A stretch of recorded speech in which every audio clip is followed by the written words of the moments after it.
Assalomu alaykum, kanalimizga yaxshi kelibsiz. Bugungi videomizda ayollarimiz uchun foydali bo'lgan ajoyib maslahatni sizlarga ko'rsatib bermoqchiman. Qizil lavlagi va asal yordamida sharbat tayyorlaymiz. Bu sharbatimiz kista va miyomani so'rishga juda ham yaxshi yordam beradi.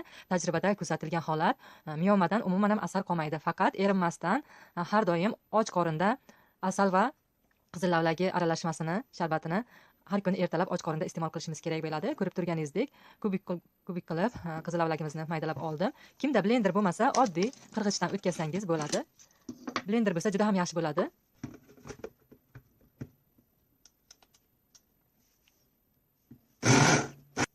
Endi esa suzg'ich yordamida o'tkazib olishimiz kerak bo'ladi.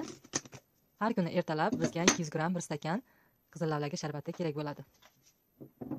Juda ham foydali, sizlar ham sinab ko'ringlar. Ba'zilar e'tibor bermagandan keyin operatsiya qilib miyomani olib tashlashga to'g'ri keladi. Yaxshilab ko'pigini olib tashlaganimizdan keyin bir osh qoshiq asal aralashtiramiz. Asalimiz toza asal bo'lishi kerak. Asal aralashtirib 1 soatga tindirib olib qo'yamiz. Va ertalab och qoringa har kuni iste'mol qilishimiz kerak bo'ladi.